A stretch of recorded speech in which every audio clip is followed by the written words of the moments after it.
നമസ്കാരം, എല്ലാവർക്കും ദ ജേണൽസിൻ്റെ പുതിയൊരു വീട്ടിലേക്ക് സ്വാഗതം. നമ്മൾ ഓരോ ഫുട്ബോൾ ആരാധകനും ഇപ്പോൾ സമയം എണ്ണിക്കൊണ്ടിരിക്കുകയാണ്. കാരണം ഇന്ന് രാത്രി 12:30-ക്കാണ് ഇംഗ്ലണ്ടിൻ്റെ വിശ്വവിഖ്യാതമായ വെംബ്ലി സ്റ്റേഡിയത്തിൽ വെച്ച് റയൽ മാഡ്രിഡ് തൻ്റെ എതിരാളികളായ ബൊറൂസിയ ഡോർട്ട്മണ്ടിനെ നേരിടാൻ പോകുന്നത്. ഇതിനോടനുബന്ധിച്ച് ഒരു വാർത്തയാണ് ഇപ്പോൾ സോഷ്യൽ മീഡിയയിൽ കളം നിറയുന്നത്.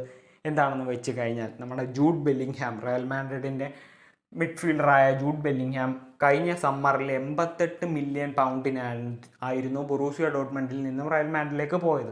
എന്നാൽ ആ ഒരു കരാറിനോടൊപ്പം താരം UCL വിൻ ചെയ്യുകയാണെങ്കിൽ 4.3 മില്യൺ പൗണ്ട് അധികം റയൽ മാഡ്രിഡ് ബൊറൂസിയ ഡോർട്ട്മണ്ടിന് നൽകണമെന്നും താരം ടീം ഓഫ് ദി ഇയറിൽ ഉണ്ടെങ്കിൽ 1.7 മില്യൺ പൗണ്ടും കൂടി അധികം കൊടുക്കണമെന്നും ഒരു കരാറുണ്ടായിരുന്നു. അപ്പോൾ ഇന്ന് റയൽ മാഡ്രിഡ് വിജയിക്കുകയാണെങ്കിൽ ബൊറൂസിയ ഡോർട്ട്മണ്ടിന് റണ്ണേഴ്സ് അപ്പ് ആവുന്നതിനുള്ള പ്രൈസ് മണിയും ഈ ബെല്ലിംഗ്ഹാമിൻ്റെ അംഗീകാരത്തിന് കിട്ടുന്ന പ്രൈസ് മണിയും കൂടെ ആഡ് ചെയ്യുമ്പോഴത്തേക്ക് അവർക്ക് കിട്ടുന്ന ആകെ സമ്മാനം എന്ന് പറയുന്നത് 19.3 മില്യൺ ആണ്. എന്നാൽ UCL വിൻ ചെയ്യുന്ന ടീമിന്, ഇന്ന് റയൽ മാഡ്രിഡാണ് ജയിക്കുന്നതെങ്കിൽ അവർക്ക് കിട്ടുന്നത് കേവലം 17.2 മില്യൺ യൂറോ ആണ്. അപ്പോൾ ചുരുക്കം പറഞ്ഞു കഴിഞ്ഞാൽ തോറ്റാലാണ് ബൊറൂസിയ ഡോർട്ട്മണ്ടിന് കൂടുതൽ പ്രൈസ് മണി കിട്ടുന്നതെന്ന് ആണ് നമുക്ക് വിലയിരുത്താം.